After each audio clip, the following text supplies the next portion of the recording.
Horror कहानियां थी।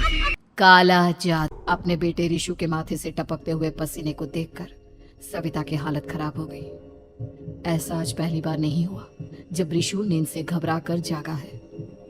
हाय मेरा बच्चा, न जाने किसकी नजर लग गई है तुझे। जब से मेरे बच्चे ने 10वीं के एग्जाम में स्कूल टॉप किया है तब से रोज बुरे बुरे सपने आने लगे हैं। हाँ माँ, मैंने आज फिर से एक काले साए को देखा। वो यहीं मेरी आंखों के सामने खड़ा था। माँ मुझे बचा लो माँ। वो मुझसे कह रहा था कि मुझसे बदला लेगा। माँ कहीं ये प्रशांत। चुप कर, कैसी बात कर रहा है? दोबारा उसका नाम मत लेना। तुझे पता है ना उस प्रशांत ने आत्महत्या कर ली, तो बार बार उसका नाम मत लिया कर। मम्मी, क्या सच में प्रशांत ने आत्महत्या की थी? चुप कर, बहुत सवाल पूछता है आजकल। और फिर रात के वक्त सविता के पूरे घर में एक अजीब सा काला धुआं छाने लगा। गहरी नींद में सोई सविता की जैसे ही आंख खुली उसका दम घुटने लगा। वो दौड़कर रिशु के रूम की तरफ गई जहां उसके दरवाजे पर घूमती एक काली परछाई देख वो बुरी तरह से घबरा गई। कौन है वो? कौन है? सामने आओ। ये मैं हूँ, तुम्हारी काली करतूत।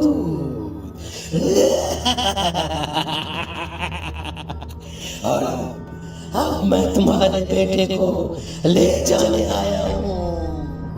नहीं, मेरे बच्चे को छोड़ दो प्लीज। मेरे रिशु को कुछ मत करना। वो परछाई रिशु के कमरे में घुस जाती है। सविता भी उसके पीछे पीछे दौड़ कर जाती है और देखती है कि अब वो साया साफ नजर आ रहा था। वो सर से पैर तक खून में सना हुआ था और उसके शरीर के सारे अंग कटे फटे। क्या चाहिए तुम्हें? तुम जो बोलोगे मैं करूंगी, लेकिन मेरे रिशु को छोड़ दो।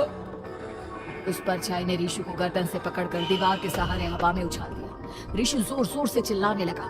माँ बचाओ मुझे, बचा लो माँ, ये मुझे मार डालेगा। माँ मुझे बचा लो माँ। नहीं, ऐसा मत करो। मुझे मार दो लेकिन मेरे बच्चे को छोड़ दो। मैं तुम्हारे आगे हाथ जोड़ती हूँ। वो परछाई रिशु को जमीन पर गिरा देती है और अचानक वहां से गायब हो जाती है। रिशु, मेरा बच्चा, तू ठीक तो है ना? कुछ बोल बेटा, क्या हुआ है तुझे? मैं ठीक हूँ माँ। क्या हुआ था यहाँ पर? कुछ नहीं बेटा, कुछ नहीं। तू परेशान मत हो। हम कल ही गांव के बाहर जो तांत्रिक महाराज रहते हैं उनके पास चलेंगे। ठीक है माँ, हम जल्द ही उनके पास चलेंगे। मुझे बहुत डर लग रहा है माँ। ये बार बार मुझे डरावने सपने आना, ये सब हमारे साथ क्यों हो रहा है माँ? अगले दिन सविता अपने बेटे रिशु को लेकर गांव के बाहर तांत्रिक के पास जाती है। जिस जगह पर तांत्रिक रहा करता था वो जगह बहुत डरावनी थी। चारों तरफ कंकाल और खूब मूर्तियां नजर आ रही थी। गांव से दूर वीराने में उस जगह पर जोर से आंधी चल रही थी। रिशु ने डर कर अपनी माँ का हाथ पकड़ लिया। माँ मुझे बहुत डर लग रहा है। ये कैसी जगह है? देख बेटा, हमारे साथ जो कुछ भी हो रहा है उसका इलाज सिर्फ और सिर्फ ये तांत्रिक महाराज ही बता सकते हैं। अब यही है जो हमें प्रॉब्लम से बाहर निकाल सकते हैं। जैसे ही सविता और रिशु तांत्रिक की झोपड़ी के अंदर पहुंचे, वहां का नजारा देखकर उनकी आंखें फटी की फटी रह गई। तांत्रिक की झोपड़ी के अंदर कई सारे लोग अपनी गर्दन घुमा घुमा कर जोर जोर से चीख रहे थे।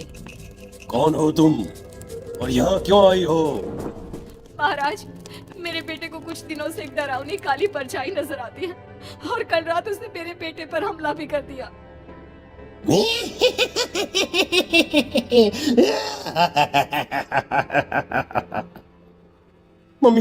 मम्मी हमें यहाँ से चलना चाहिए। ये जगह मुझे ठीक नहीं लगती। नहीं बेटा, ऐसा नहीं कहते। रुक जाओ, 2 मिनट के लिए रुक जाओ। क्या कहा? काली परछाई? तुम्हारे बेटे पर किसी काली परछाई ने हमला किया? हाँ महाराज, वो कह रही थी कि वो मेरे बेटे को कुछ कर देगी। कोई उपाय बताइए महाराज, मेरे बेटे के साथ कुछ गलत नहीं होना चाहिए। तुमने किसी दूसरे के साथ गलत किया है तो तुम्हारे साथ भी गलत होकर ही रहेगा। तुमने किसी की जान ली है, किसी को मार डाला है तुमने। नहीं महाराज, मैंने ऐसा कुछ नहीं किया। मैंने किसी की जान नहीं ली। मुझे कोई उपाय बताइए। लगता है तुम इतनी आसानी से नहीं मानोगी। मैं तुम्हें अभी उस काली परछाई से मिलवा देता हूँ और वही वही सारा सच तुम्हारे सामने लेकर आएगा। हाँ? सविता और ऋषु ने डर के मारे अपनी आंखें बंद कर ली। तभी अचानक तांत्रिक की झोपड़ी में अजीबोगरीब आवाजें गूंजने लगी। सविता और ऋषु बुरी तरह से कांप रहे थे। आंखें खोलो और अपने सामने देखो। क्या यही है वो जिससे तुम कल रात को मिली थी? बताओ मुझे। हाँ, इसने कल रात मेरे बेटे के ऊपर हमला किया था। ये उसी लड़के की भटकती हुई आत्मा है जिसे कुछ दिन पहले तुमने मार डाला था। मम्मी, मम्मी, ये महाराज क्या कह रहे हैं? क्या सच में आपने किसी की जान ली है? किसी को मार डाला है? अगर हाँ तो बताइए ना मम्मी, किसको मारा है आपने? किसको? तुम्हारी माँ इतनी आसानी से सच नहीं बताएगी बेटा। इसने एक बच्चे की जान ली है। कहीं उसका नाम प्रशांत तो नहीं महाराज? वो मेरा दोस्त है, मेरा मतलब मेरा पड़ोसी है। सही पहचाना। देखा सविता, तुम्हारा खुद का बेटा भी जानता है कि तुमने किसी के प्राणों की बलि चढ़ा दी और इसीलिए अब उसकी बुरी आत्मा तुम्हारे घर में भटकती है। मुझे माफ कर दीजिए महाराज, मुझसे बहुत बड़ी गलती हो गई। प्रशांत हमारे पड़ोसी का बेटा था। हर बार उसके नंबर मेरे बेटे से ज्यादा आते थे और इसलिए मैंने उसके कमरे के बाहर काला जादू किया था, पर मुझे नहीं पता था कि वो मर जाएगा। तुम्हारे उसी काले जादू वाली गुड़िया के अंदर एक बुरी आत्मा थी जिसने उस बच्चे के दिमाग पर बुरा असर कर दिया और उसी की वजह से उस लड़के ने अपनी बालकनी से कूदकर आत्महत्या कर ली। इसकी वजह सिर्फ और सिर्फ तुम हो, तुम। नहीं नहीं महाराज, जो कुछ भी हुआ मुझे नहीं पता था कि प्रशांत अपनी जान दे देगा। प्रशांत की आत्मा इस वक्त तुम्हारे सामने खड़ी है, हमसे बात करना चाहती है। बोलो बोलो, क्या कहना चाहते हो? मैं जीना चाहता था, बड़ा होकर कुछ बनना चाहता था। आपके बेटे से मुझे कोई परेशानी नहीं थी।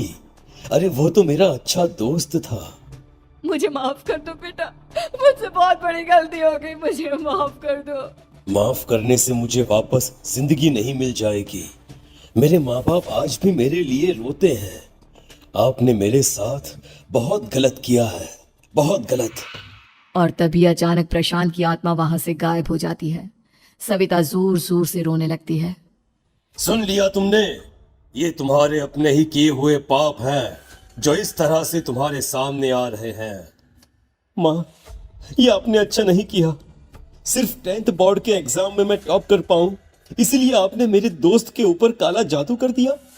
नहीं मम्मी, नहीं, अब हम कभी खुश नहीं रह पाएंगे, कभी नहीं। मेरे दोस्त की आत्मा को कभी शांति नहीं मिलेगी मम्मी, कभी नहीं। लेकिन मैंने जो कुछ भी किया सिर्फ तुम्हारे लिए किया। वो लड़का हमेशा फर्स्ट पोजीशन पर आ जाता था और इस वजह से हमेशा तुम्हारे मार्क्स कम पड़ते थे। मैंने तो सिर्फ उस पर एक छोटा सा काला जादू किया था बेटा। मुझे क्या पता था कि उसका ये नतीजा निकलेगा। जिस गुड़िया को तुमने उस लड़के के कमरे के दरवाजे पर लगाया था, दरअसल उसके अंदर एक बुरी आत्मा का प्रवेश हो गया था, जैसा कि अक्सर काला जादू करते समय हो जाता है। मुझे अपनी गलती का एहसास हो गया है, मैं प्रायश्चित करना चाहती हूँ। आप बताइए मैं क्या करूँ? प्रशांत के घर जाकर उस काली गुड़िया को वहां से निकालकर यहाँ लेकर आओ। मैं उसे आग में जलाकर राख कर दूंगा और उसके बाद प्रशांत की आत्मा को हमेशा के लिए मुक्ति मिल जाएगी। अगली रात सविता चुपचाप अपने पड़ोसी प्रशांत के घर जाती है। प्रशांत के माँ बाप प्रशांत की मौत के बाद उस घर को छोड़कर हमेशा के लिए वहां से चले गए थे। जैसे ही सविता उस घर के अंदर कदम रखती है, उसका सामना अजीबोगरीब हैवानियत से भरी आवाजों से होने लगता है। ऐसा लग रहा था जैसे कोई बुरी तरह से चीख रहा हो। सविता जैसे ही प्रशांत के कमरे के बाहर पहुंचती है, वहां पर लटकी हुई गुड़िया के शरीर से खून टपकने लगता है। ये क्या हो रहा है? इस गुड़िया के शरीर से खून क्यों टपक रहा है? सविता हिम्मत करते हुए उस गुड़िया को वहां से उतारने की कोशिश करती है, लेकिन तभी अचानक से बहुत भयानक दिखने वाली औरत उसकी आंखों के सामने आकर खड़ी हो जाती है। मैं यहाँ से कहीं नहीं जाऊंगी और अगर तूने मुझे यहाँ से हटाने की कोशिश की तो मार डालूंगी मैं तुझे। नहीं नहीं, मुझे तुम्हें यहाँ से ले जाना ही होगा, नहीं तो मेरा बेटा, उसकी जान को खतरा है। मैं तुम्हें नहीं छोड़ सकती। अगर तुम्हारे अंदर हिम्मत है तो मुझे इस घर से बाहर ले जाकर दिखाओ। और ऐसा कहकर वो औरत सविता के ऊपर हमला कर देती है और उसे हवा में उछाल उछाल कर जमीन पर पटकती है। लेकिन तभी अचानक मौका देखकर सविता अपने हाथ में ली हुई सुई उसके हाथ में चुभो देती है। हाथ में सुई लगते ही वो औरत जमीन पर तड़पने लगती है। ये क्या किया तूने? ये क्या कर दिया? तुझे ऐसा नहीं करना चाहिए था। तांत्रिक ने मुझे कहा था कि तुझसे जीतने का सिर्फ यही एक तरीका है जिससे मैं अपने पापों का प्रायश्चित कर सकती हूँ और अपने बेटे की जान बचा सकती हूँ। और उसके बाद वो डरावनी दिखने वाली औरत एक छोटी सी जादुई गुड़िया में तब्दील हो गई और सविता ने उसे ले जाकर तांत्रिक को दे दिया। तांत्रिक ने जादुई गुड़िया को आग के हवाले कर दिया।